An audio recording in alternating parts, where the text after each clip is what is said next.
Did you kind of get that similar training aspect from your trainers with having, you know, a different skill sets in your pocket to use? So I feel like Red teaches Amazing Red. Amazing Red's my trainer.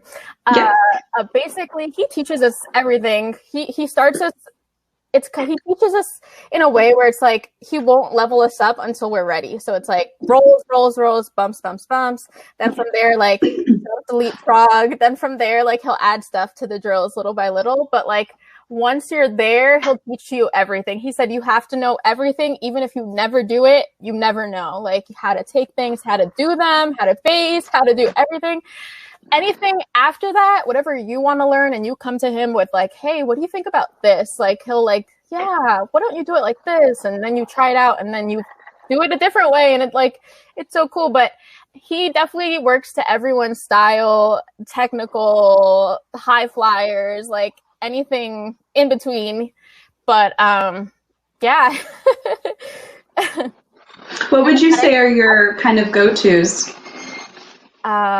What do you mean my go-tos? Well, when you work for different companies, they have different styles. Like, for example, at Ohio Valley Wrestling, they do a lot of storytelling type of matches, like old school WWE, WWF. Similar from when you go to WWE, except they're kind of elevating a little bit more, adding a lot more spots and transitions and things like that. You go to Ring of Honor, it's a lot of hard-hitting spot. You go to New Japan, kind of more like a strong style, hard-hitting, but also storytelling. And then you go into Lucha Libre, and it's just this whole brand new world of awesomeness. You know, and then you go down south, and it's way more storytelling mixed with some moves and stuff like that. And so that's what I mean. Like, what is kind of like your go-to, like, for that you have the most fun with? Because I mean, everybody has their strengths and weaknesses. Some people are great at high flying, other people are really great at rolling and tumbling, and some people are really good at catch wrestling. So what do you feel has kind of been your strength so far? I think what you said was storytelling. Red always told us, like, every match doesn't need a storyline, but it has to tell a story, like, no matter what. So, like, I feel like that, whether I'm, like, whatever role I'm playing in that match, like, we want to get the crowd invested with the story. And all the in-between, I think mostly I stick to basics, like drop kick, suplex.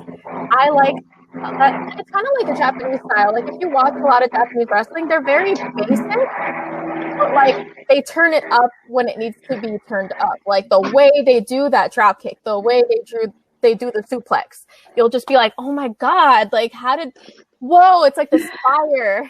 But I'm still working on my pop, like my boom, my fire. But I would say that would be like my style. Like, it's definitely storylines, my basics, and then I have like a few fancy moves in there if I need them. That's actually a really good way to go about it, I think, because that gives you a skill that you always have that you can use anywhere, which will basically just ensure that you always have a job, which is very smart.